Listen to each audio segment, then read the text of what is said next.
Samoa, o le whātinonga ale tō whāmanino e sili leu siusita i le ngā o le mamoi poa. O leo wailu tātou iai le tūlanga lona whā.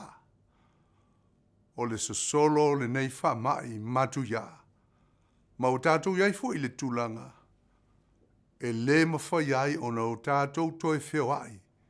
Ma sa o loto e whio ai pe o na sa masani ai. A o le io ina tō whā le whionga i tamai tai pāle mia o matwhinga malo. Mo le wata ua o le lockdown. A o le tālu sanga. Ia usi le au le matangi. E tūsa o whainga whae ua whaatau tō to le whainga malo.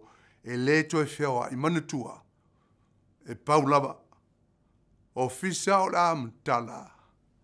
Na le ofisa o le whalamai.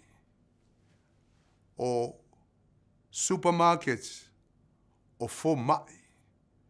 Ma nisi lava a wala me fo iai no whio ai e whaatanga ina i lalo o le level 4. A o le a o tātou tāpua i o tātou a inga ma le usi tai. Ma o tātou whaalolongo. Ai le ma whai o na avesi ai lo tātou tuli vai i le atua. Ina ia whesoa ni mai ia lave ina. E le ngata o Samoa le Pasifika a o le atunu o tātou no nofo ai. A wana i motu ia i tātou pe wha mamulu le umaya o le tātou wha lango ma wha tuatua i le atua lo soi fuapea.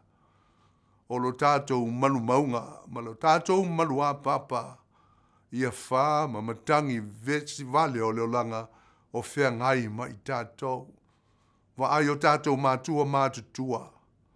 Ia o tātou matua mātala e lango. A ua pula langoto lo lātou soifua. E au pita fo sili fo i o na lamatia i lātou. O na uanganga i fo le lao lo tātou soifua. A o te talo Samoa. Ta ofeli umaya. Tātou tāpua i te talo. Ma usi pēr le au le matangi. E pei on whaata auto le fionga le palimia. Whainga malo New Zealand. Tātou pi i ama, pi i oa, ma tātou lango atu. E pei ona te tauai. Ia manuia, lau tāpua inga. Ma le osi ngā taulanga. Ia ifo le langi ma whaafofonga. I la tātou tāpua inga ma le no ngā manu. Soifua.